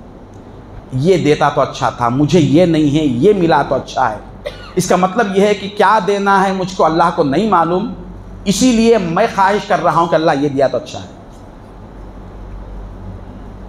اگر وہ چیز مل جائے تو پریشان ہو جاتے، ہم سمجھتے کہ اتنی بڑی دولت مل جائے تو اچھا ہے، وہ مل جائے تو پھر نئے نئے مسائل شروع ہو جاتے، وہ کیسوں میں پھنس جاتا، ادھر ادھر لوگوں کی نظریں پڑ جاتی، اب مسائل بہت شروع ہو جاتے۔ پہلے تو اچھا تھا، ایسے لوگوں کو ہم زندگی میں اپنی آنکھ سے دیکھے ہیں جو غریب رہنے کے وقت بہت اچھے تھے، مال آنے کے بعد خراب ہو گئے۔ 10 سال تک بچے نہیں ہوئے، مارے پھرتے تھے، بچے نہیں ہیں بچے نہیں ہیں، درگاہوں پہ گئے، وہاں گئے، دعا کرائے، بچہ ہو گیا۔ اب بچہ ہونے کے بعد سے اتنا شریر اور نافرمان ہوا کہ اب یہ کہنے لگے کاش ہمیں بچہ نہ ہوتا تو اچھا تھا۔ الگ الگ انداز سے ہم لینا چاہتے، کیسا بھی میں لے لوں، اللہ کو معلوم ہے کہ اس کو کیا دیے تو اچھا ہے، کیا نہیں دیے تو اچھا ہے، یہ کس کا لائق اور کس کا لائق نہیں ہے۔ اسی لیے دعا کیا حضور پاک صلی اللہ علیہ وسلم نے، اللہ سے مانگو اللہم انی استخیرک، اے اللہ میں تجھ سے خیر مانگتا ہوں، میرے لیے کیا بہتر ہے تو جانتا ہے، میں نہیں جانتا، میرے لیے کیا بہتر ہے وہ عطا فرما، وہ عطا فرما۔ اسی لیے حضور ایک اعرابی بیٹھ کر دعا کر رہا تھا کہ اے اللہ مجھے بکریاں دے دے، مجھے بھیڑ دے دے، مجھے اونٹ دے دے، چشمے دے دے۔ حضور پیچھے سے آئے اور اس کو سر پہ دھکا دیا اور کہا کہ کیا مانگ رہا ہے اللہ سے؟ صلی اللہ عافیہ، اللہ سے عافیت مانگ، یہ سب اگر اللہ تجھے دے دے گا تو اس کی وجہ سے تو غفلت میں پڑ جائے گا، اس کی وجہ سے تیرا ایمان خطرے میں ہو سکتا ہے۔ یاد رکھو دنیا کو رکھتے ہوئے دیندار بن کے رہنا یہ بہت مشکل کام ہے۔ اللہ اس کے رسول کے منشا کے درمیان جو چیز آتی ہے اس کو ہٹانے والا ہی حقیقی مسلمان ہے، یہ سب نہیں کر سکتے۔ ہم پہلے بیلنس زندگی کرنا چاہیے کہ مجھے کتنی دنیا رکھنا ہے، کتنی دنیا کو رکھتے ہوئے میں دین پر قائم رکھ سکتا ہوں۔ سوچا ہم نے، کتنا بھی چاہے آؤ پیسہ، کتنا بھی آؤ کم ہے، کتنا بھی آؤ کم ہے، اس میں ہی ترقی کر رہے، دین میں ترقی کیا کریں ہم؟ دین میں تو اور پیچھے جا رہے، اور پیچھے جا رہے، اور پیچھے جا رہے۔ صحابہ کے بے شمار ایسے واقعات ہیں، بے شمار ایسے واقعات ہیں، ارے دنیا آتی تو روتے تھے۔ حضرت سعید بن عامر ایک بہت جلیل القدر صحابی گزرے ہیں۔ حضرت سعید بن عامر وہ ایک بہت بڑے علاقے کے گورنر رکھے گئے تھے۔ حضرت عمر فاروق رضی اللہ تعالیٰ عنہ کا دور خلافت تھا۔ کیسے لوگ تھے؟ حضرت عمر فاروق رضی اللہ تعالیٰ عنہ نے ان کے پاس ان کے زہد و تقوی کا بہت بڑا چرچا ہونے لگا، بہت بڑا چرچا ہونے لگا۔ سعید بن عامر بڑے صحابی تھے، ان کو حضرت عمر نے ایک بہت بڑے علاقے کا گورنر بنا دیا، غالباً واقعی ملک شام کا گورنر بنا دیا تھا۔ جب وہاں پہنچے تو ان کے بارے میں معلوم کرتے تھے حضرت عمر، جس کو وہاں بھیجتے وہاں سے معلوم کرتے تھے کہ ان کی کیفیت کیا ہے، یہ گورنر صحیح کام کر رہے ہیں یا نہیں کام کر رہے، معلوم کرتے تھے۔ لوگوں سے معلوم کیا، ہاں یہ واقعہ بڑے زمانے پہلے میں نے پڑھا تھا، یہ ہمس کے گورنر تھے۔ ہمس ایک بہت سرسبز علاقہ تھا۔ حضرت عمر فاروق رضی اللہ تعالیٰ عنہ کو اطلاع ملی کہ یہاں کے لوگ بہت زیادہ غریب ہیں، تو حضرت عمر رضی اللہ تعالیٰ عنہ نے ایک فہرست منگوائی کہ وہاں کے جو غریب لوگ ہیں ان کی فہرست بنا کر لاؤ، ان کے نام لکھ کے لاؤ۔ تو جب وہ لسٹ بنائی گئی، پیش کی گئی، تو حضرت عمر نے جب دیکھا تو اس فہرست میں سر فہرست سب سے پہلے سعید بن عامر کا نام تھا، وہی صحابی جو وہاں کے گورنر ہے۔ حضرت عمر نے پوچھا کہ یہ غریب ہے، ان کو تو میں گورنر بنا کر بھیجا تھا اور وہاں کے غریبوں کی فہرست میں سب سے پہلے ان کا نام ہے، یعنی ان سے غریب کوئی اور نہیں ہے۔ آج سب سے بڑا مالدار کون ہے؟ جو حکومت میں ہے وہ سب سے زیادہ مالدار ہے، اور وہی لوگ اچھے ہیں۔ جس کو کوئی بھی معمولی سا بھی عہدہ مل گیا، کرسی مل گئی، اب اس کے مال میں اضافہ دن بدن ہوتا رہتا ہے۔ اور صحابہ کرام کے زمانے کے خلافت راشدہ کی جو حکومت تھی، وہاں سب سے غریب وہ ہوتا تھا جو حکمران ہوتا تھا، سب سے غریب حکمران ہوتا تھا۔ یہاں غریبوں کی فہرست میں نام آیا تو سب سے پہلے سعید بن عامر کا نام ہے۔ حضرت عمر نے پوچھا کہ یہ اتنے غریب ہے؟ لوگوں نے پوچھا کہ ان کی غربت کا حال تو یہ ہے کہ ان کے گھر کو نہ دروازہ ہے نہ کھڑکی ہے۔ حضرت عمر رضی اللہ تعالیٰ عنہ نے معلوم کیا، دریافت کیا، تو لوگوں نے، وہاں کے کچھ لوگوں نے ان کے بارے میں کچھ شکایتیں بھی پیش کی، ان کا حال کیا ہوتا ہے، شکایتیں پیش کی۔ تو پھر حضرت عمر وہاں پہنچے دورہ کرنے کے لیے، تو لوگوں سے دریافت فرمایا کہ لوگوں بتاؤ سعید بن عامر کا تمہارے ساتھ کیا معاملہ ہے؟ تو لوگوں نے کہا وہ تو انصاف وغیرہ تو اچھا کرتے ہیں، مگر چند شکایتیں ہیں۔ چند شکایتیں یہ ہیں، ان کے بارے میں چند شکایتیں یہ ہیں کہ وہ ہفتے میں ایک دن بالکل ہمارے پاس نہیں آتے، ایک دن پوری چھٹی لے لیتے ہیں۔ وہ ایک دن ہمارے پاس کوئی شکایت ہوتی، ضرورت ہوتی تو وہ حاضر نہیں ہو سکتے تھے۔ کہا کہ اور ایک شکایت کا ہے، تو وہ کہتے کہ دن میں تو ہماری شکایتوں کو، ضرورتوں کو سنتے، مگر رات میں ہم ان کے گھر جاتے تو ان سے ملاقات نہیں ہو پاتی۔ تیسری شکایت پھر لوگوں نے کی کہ ان کی ایک شکایت یہ ہے کہ وہ صبح کو جلدی نہیں آتے، صبح اشراق کے بعد ہمارے پاس ہماری شکایتیں سننے کے لیے آتے ہیں۔ چوتھی شکایت یہ ہے کہ ان کو ایک بہت بڑی بیماری ہے کہ ہمارے درمیان بیٹھے رہتے، فیصلے کرتے کرتے اچانک چیخ مارتے اور بے ہوش ہو کر گر جاتے، 2-3 گھنٹے تک ان کو ہوش میں لانا پڑتا تھا۔ یہ ان کی شکایتیں ہیں۔ حضرت عمر فاروق رضی اللہ تعالیٰ عنہ نے ان کو طلب کیا، بلایا اور کہا کہ اے سعید بن عامر، ہمس والے تمہارے بارے میں یہ شکایت کر رہے ہیں، اس کا جواب دو، تمہاری گورنری کے بارے میں شکایت ہے۔ کیا لوگ تھے! آپ پہلا شکایت پیش کی کہ آپ ہفتے میں ایک دن غائب رہتے ہیں، اس کی وجہ کیا ہے؟ تم نے چھٹی کیوں لے لی ایک دن؟ انہوں نے کہا کہ اے امیر المؤمنین، میرے پاس صرف ایک لباس ہے اور وہ بھی ٹاٹ کا لباس ہے، دوسرا لباس میرے پاس نہیں ہے۔ پورا ہفتہ وہی ایک لباس پہن کر میں لوگوں کے پاس رہتا ہوں، ایک دن اس کو دھونے کے لیے دجلہ کے کنارے پر میں جاتا ہوں اور اس ٹاٹ کو دھو کر میں اپنے جسم پر گھاس وغیرہ سے لپیٹ کے اپنے آپ کو ڈھانک لیتا ہوں۔ وہ ایک ٹاٹ کے لباس کو دھو کر میں سکھاتا ہوں تو کمبخت وہ ٹاٹ سخت ہونے کی وجہ سے سوکھنے کے لیے صبح سے شام ہو جاتی ہے، اس لیے میں وہ ایک پورا دن میں نہیں رہ سکتا اور پورا دن مجھے وہیں پر گزارنا پڑتا ہے، دوسرا اور لباس نہیں ہے۔ کون ہے یہ؟ حضرت عمر نے پوچھا کہ تم نے بیت المال سے کچھ مطالبہ کیوں نہیں کیا؟ تو حضرت عمر سے کہنے لگے اے امیر المؤمنین، بیت المال تو مسلمانوں کا ہے، رعایا کا ہے، تم نے مجھے گورنر بنا دیا، میں کہاں سے لے سکتا ہوں؟ کہا کہ بتاؤ دوسری یہ سنا حضرت عمر فاروق رضی اللہ تعالیٰ عنہ جو دبدبے سے بیٹھے ہوئے تھے، ان کا دبدبہ ختم ہوا، وہ آگے ہو کر عاجزی کے حالت میں آ گئے اور کہا کہ دوسری شکایت تمہاری یہ تھی کہ تم دن میں تو ان کے پاس رہتے ہو، رات میں کوئی آتا تو تم ان سے نہیں ملتے، کیا بات ہے؟ گورنر تو دن کے نہیں ہے، رات کے بھی گورنر ہے تم۔ تو انہوں نے کہا امیر المؤمنین، میری بھی تو آخرت ہے، مجھے بھی تو حساب دینا ہے، اللہ کے بارگاہ میں پیش ہونا ہے، دن بھر مخلوق کے سامنے رہتا ہوں اور رات کو خالق کے سامنے گزار دیتا ہوں، رات کو اللہ کی بارگاہ میں ٹھہرنے کے لیے گزار دیتا ہوں، اور میری اس بہت بڑی زندگی کا، بہت بڑا زندگی کا حصہ گناہوں میں گزرا تھا، کفر میں گزرا تھا، ان گناہوں کو دھوتے دھوتے صبح ہو جاتی ہے، اسی لیے میں کسی کے پاس حاضر نہیں ہو سکتا۔ کہا کہ حضرت عمر یہ سنے تو اٹھ کر کھڑے ہو گئے اور کہنے لگے تمہاری تیسری شکایت یہ ہے کہ تم صبح دیر کو پہنچتے ہو۔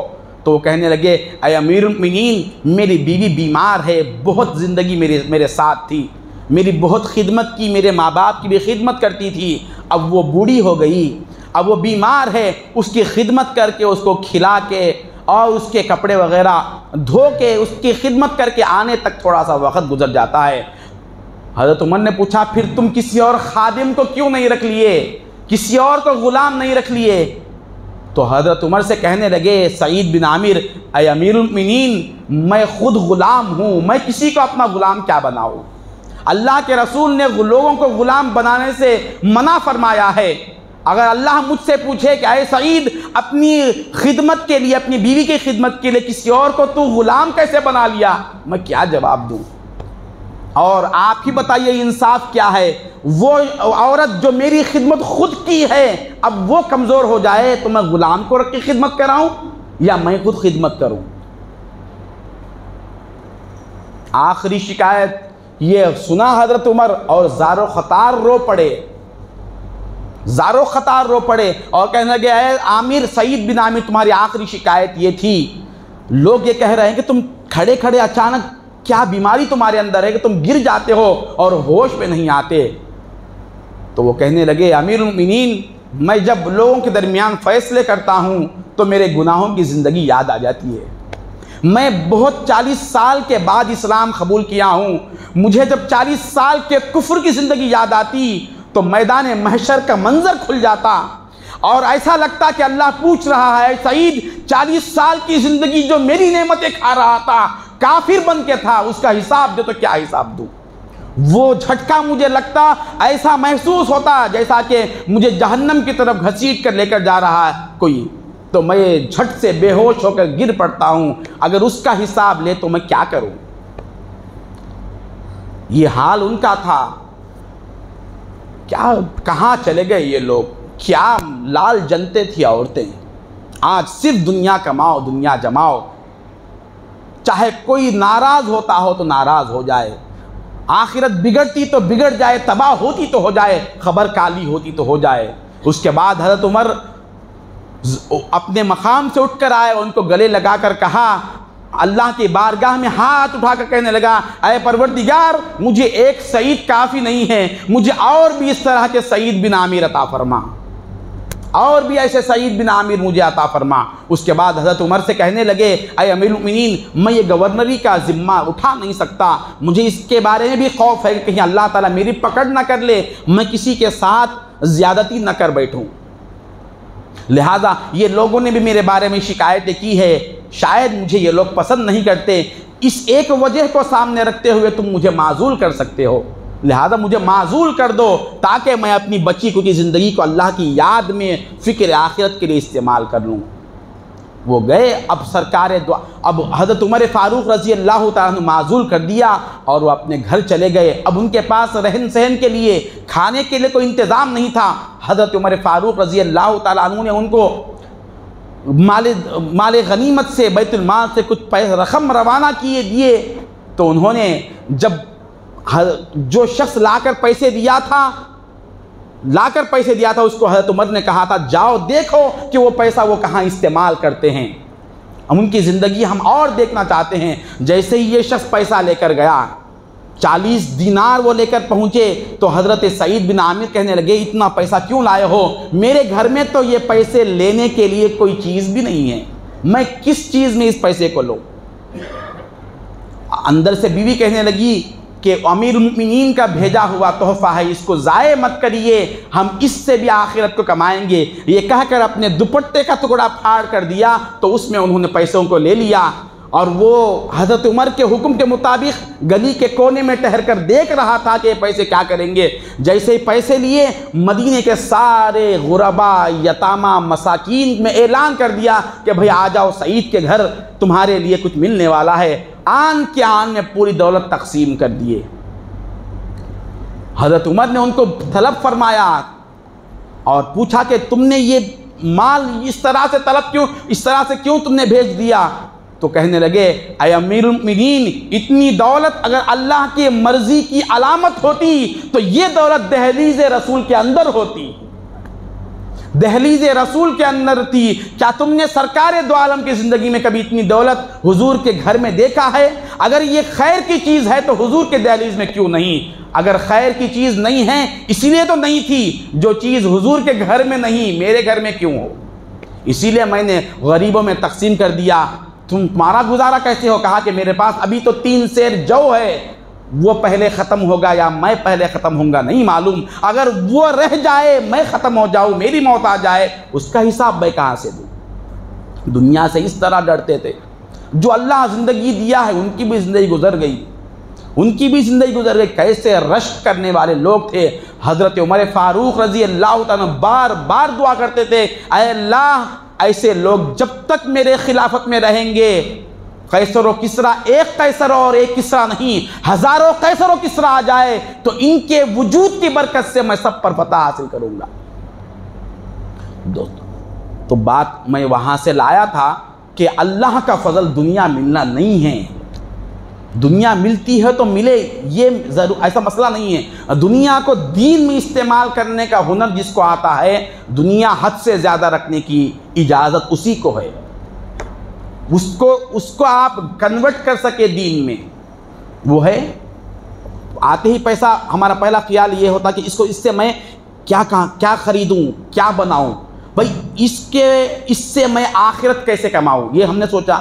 جیسا کہ سعید بن عامر کی بیوی اندر سے کہنے لگی، لے لو، وہ امیر المؤمنین کا تحفہ ہے، ہم اس سے اپنی آخرت بنائیں گے، ہم اس سے اپنی آخرت سنواریں گے۔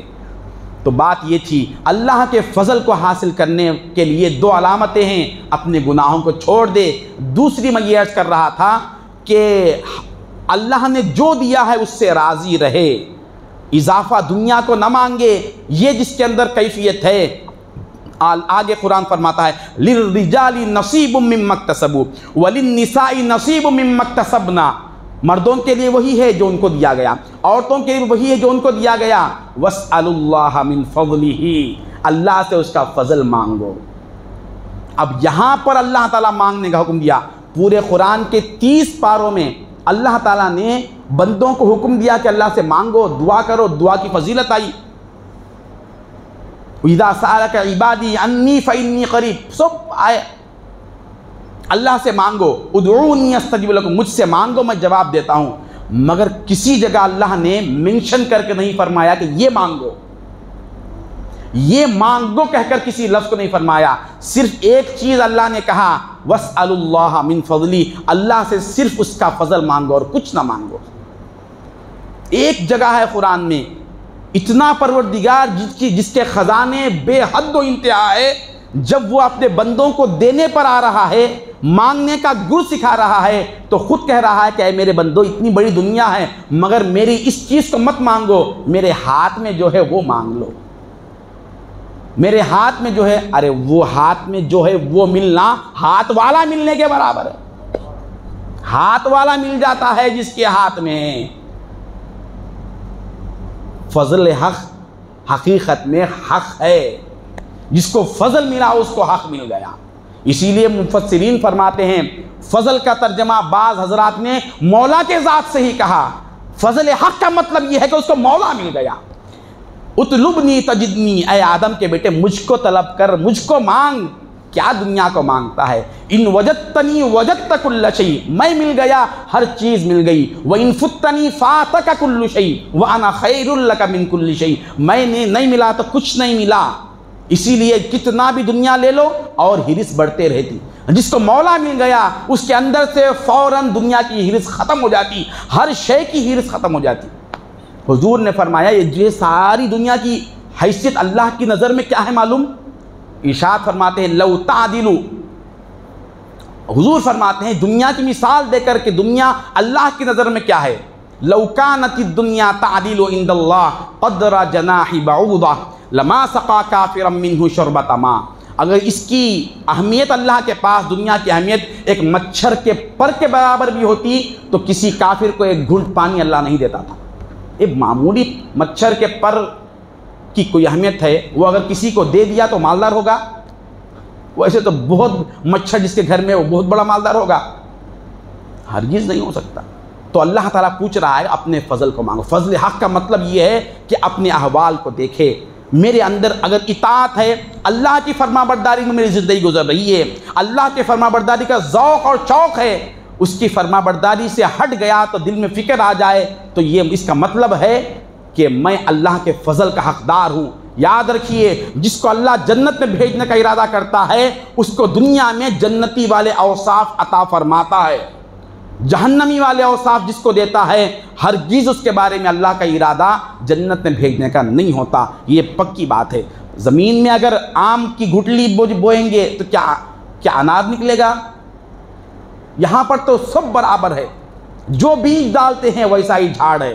یہاں پر جو عمل کریں گے، کیا ہمارا فیصلہ اس کے برابر قیامت کی نہیں ہوگا؟ خیال تو یہ ہے کہ میں جنت میں جاؤں، عمل تو یہ ہے کہ میں جہنم کی طرف ہے۔ حضور نے ارشاد فرمایا الجنت قد حفت بالمکاری، جنت کیا ہے؟ جنت کانٹوں میں گھری ہوئی ہے۔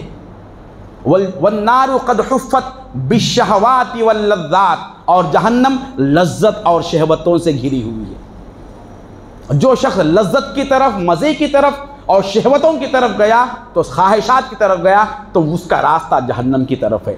تو عزیزان محترم، بات مختصر یہ عرض کرنا ہے کہ ہمارے پاس فضل خدا کا ایک الگ معنی ہے کہ میں گناہ کر لوں اور اللہ تعالیٰ معاف کر دے، یہ فضل نہیں ہے۔ فضل جس پر اللہ کرتا ہے قیامت کے دن نہیں، میزان پر نہیں، ابھی سے فضل کرتا ہے۔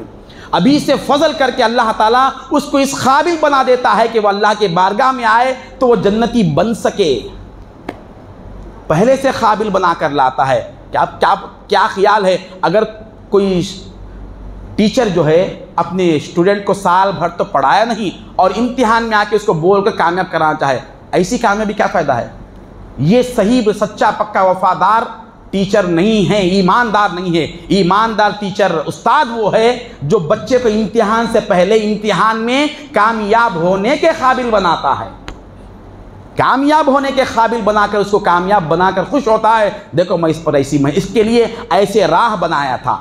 تو اللہ کے فضل کو حاصل کرنے کے لیے دو شرط ہے، گناہوں کو چھوڑے، جو لذتیں ہیں چھوڑے، نہیں چھوٹتے ہیں ان لوگوں کے پاس جائے جو چھڑاتے ہیں، جو کیسے چھڑاتے ہیں، ان کے طریقے ہوتے ہیں، وہ سمجھاتے ہیں، ان کے پاس وہ گر ہوتا ہے۔ بچہ دودھ نہیں چھوڑتا 2 سال تک، کیا کرتے؟ چھوڑے تیزی سے۔ 2 سال تک اگر بچے کو دودھ پینے چھوڑ دیے، پوری زندگی پیتا رہتا بچہ دودھ۔ وَالنَّفْسُ كَالطِّفْلِ إِن تُهْمِلْهُ شَبَّ عَلَى حُبِّ الرِّضَاعِ، یہ دودھ کی محبت اس کے اندر ایسی رہتی، نفس جو ہے بچے کی طرح ہے، چھوٹے بچے کی طرح ہے، اس کو اگر گناہوں کی عادت سے باز نہیں رکھیں گے، جس طرح بچے کو دودھ نہیں چھڑائیں گے تو ویسے ہی پیتا ہی رہے گا۔ نفس کو گناہوں سے باز نہیں رکھیں گے، وہ نفس گناہوں میں اور ملوث ہوتا رہے گا اور کرتا رہے گا، دنیا میں بھی ذلیل ہوگا، آخرت میں بھی ذلیل ہوگا۔ یہ نہیں کہ آخرت کا قصہ آخری وقت کیسا کی توبہ کر لیں گے۔ کون بولا آخری وقت؟ آخری وقت کتنا مہلت ہے معلوم؟ 1 سیکنڈ کی مہلت، 1 سیکنڈ پہلے بھی معلوم نہیں ہوتا۔ لا الہ الا اللہ اتنا پڑھنے کا بھی وقت نہیں رہتا، اس سے بھی کم وقت میں ہمیں معلوم ہو جاتا کہ اب موت آنے والی ہے۔ کیسے پڑھیں گے؟ آخر میں جو لوگ کلمہ پڑھ رہے نا، زندگی پوری ویسا گزرنے کے بعد ہی پڑھ سکتا ہے۔ اصل میں بندہ نہیں پڑھتا، اللہ پڑھاتا ہے اس کے ہاتھ، اللہ پڑھاتا ہے۔ سرکار دو عالم صاحب نے ارشاد فرمایا، جب ملک الموت بندہ مومن کے پاس جاتے ہیں، بندہ مومن کے پاس جاتے ہیں تو بندہ پوچھتا ہے کہ تم کون ہو؟ کہا کہ میں ملک الموت تمہارا روح لینے آیا۔ کہا کہ کیا ثبوت ہے تمہارا؟ یہ کسی سے ڈرنے والا نہیں، اللہ سے جو ڈرا وہ کسی سے نہیں ڈرتا۔ یہ بندہ اللہ سے ڈرتا تھا، اسی لیے فرشتوں کو بھی للکار کہہ رہا ہے، لاؤ ثبوت لاؤ، تم اللہ کے فرشتے ہو، ملک الموت ہو۔ اس کے اوپر ایمان والے کے ایمان کا دبدبہ چھا جائے گا، وہ آپس مولا کے پاس جائے گا، اے پروردگار تیرا ایک بندہ ہے، یہ مجھ سے ثبوت پوچھ رہا ہے، ہاں یہ بندہ بھی کچھ ایسا ہی ہے، اس کو ثبوت دینا چاہیے، جاؤ جنت سے ایک گلاب لے کر جاؤ۔ کہا کہ اللہ یہ ثبوت ہے؟ بس وہ بتا دو، وہ خود بخود وہ تم بتاؤ، اب وہ ثبوت نہیں پوچھے گا، خود تمہارے ساتھ آ جائے گا۔ جب وہ گلاب لے کر جائیں گے، اس کو بتائیں گے، بتاتے ہی وہ اپنی روح خود بخود اس کے سامنے نچھاور کر دیں گے۔ صحابہ کرام نے سنا تو تڑپ گئے، کہنے لگے یا رسول اللہ اس گلاب میں وہ کون سی بات ہے جس کو دیکھ کر بندہ مومن خوش ہوگا؟ کیا یہ ملک الموت کا ثبوت ہے؟ حضور نے فرمایا ثبوت نہیں ہے، ملک الموت جب آئے ہیں اللہ تبارک و تعالی ایمان والے کا وقت آخر ایمان پر خاتمہ کرنے اور کلمہ پڑھانے کے لیے انتظام کیا۔ وہ پھول جو لایا تھا معمولی پھول تھا ملک الموت کے لیے، مگر اس پھول پر کلمہ طیبہ لا الہ الا اللہ لکھا ہوا تھا۔ جیسے ہی ملک الموت نے پیش کیا، بندہ مومن دیکھ لیا اور پڑھ لیا لا الہ الا اللہ، اور اس کی روح قبض ہو گئی۔ یہ اس کو پڑھایا جاتا ہے، پڑھتا کوئی نہیں ہے۔ ہم یہ سمجھ رہے کہ ہم پڑھیں گے، جو پڑھوں گا سمجھا وہ کبھی پڑھ نہ سکا۔ اب جو بھی پڑھا ہے اس کو پڑھایا گیا۔ جو بندہ مولا کے ساتھ اس کے وفاداری میں گزارا، اللہ اس کو چھوڑتا نہیں، اس کو دنیا میں بھی نہیں چھوڑتا تنہا، آخرت میں بھی نہیں چھوڑتا، وقت آخر بھی نہیں چھوڑتا۔ وہ پورا اہتمام شان کے ساتھ جاتا ہے۔ ایمان والے کا جنازہ شان کے ساتھ اٹھتا ہے، لوگ ہو یا نہ ہو۔ لوگوں کا ہجوم کوئی چیز نہیں ہے دوست، غافل بہت سارے رہتے ہیں اس میں۔ فرشتوں کو بھیجتا ہے، جاؤ میرا بندہ آ رہا ہے، استقبال کر کے لاؤ۔ جیا تو میرے لیے جیا تھا، مرا بھی تو میرے لیے مر رہا ہے۔ تو دوستو زندگی بڑی مختصر ہے، اپنا جائزہ لے۔ یہ راتیں، یہ مہینے اللہ تعالیٰ کی اتنی بڑی نعمت ہے، استعمال کریں گے، نہیں تو یہ سارے حجت بنیں گی۔ قیامت کے دن پوچھے گا ہم ایسی راتیں لائے تھے، کیا کر رہا تھا تو؟ ایسا مہینہ لائے تھے، کیا کر رہا تھا تو؟ لہٰذا دوستو باتیں تو بہت ہو گئی، طویل بات کرنا مقصد نہیں ہے، ضروری بھی نہیں ہے۔ باتیں جو ہے ہمارے سامنے آ گئی ہے، مختصر، اب یہ مختصر سے زیادہ ہی ہو گیا۔ اللہ تبارک و تعالی ہم سب کو عمل کی توفیق دے۔ آپ حضرات کے ساتھ میں ایک مہینہ رہا ہوں، مجھ سے کوئی غلطیاں ہو گئی ہیں تو میں تہہ دل سے معافی مانگتا ہوں۔ اگر ہوئی ہے تو نہیں ہے، انسان سے برابر غلطیاں ہوتی ہے، کبھی کسی کو بول دیا میں بیان میں، کبھی سخت بول دیا۔ آپ حضرات اپنا میرا بڑا سمجھ کر آپ لوگ میرے تہہ دل سے معاف کر دے۔ آپ سے کسی سے کوئی غلطی نہیں ہوئی، آپ لوگ میری حیثیت سے بڑھ کر میرا احترام کیا ہے، میری حیثیت سے بڑھ کر میرا مقام دیا ہے۔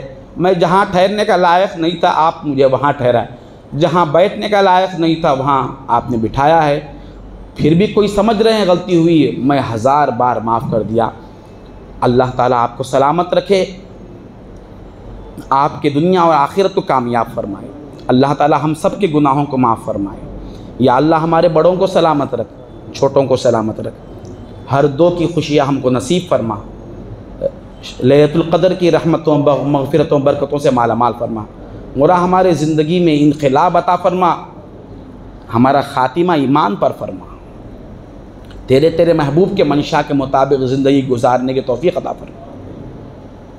تجھے واسطہ ہے تیرے حبیب پاک صلی اللہ علیہ وسلم کا، ان اللہ و ملائکتہ یصلون علی النبی یا ایھا الذین آمنوا صلوا علیہ وسلموا تسلیما، اللہم صلی علی سیدنا و مولانا محمد و آلہ و صحبہ اجمعین، وآخر دعوانا ان الحمد للہ رب العالمین۔ السلام علیکم ورحمۃ اللہ وبرکاتہ۔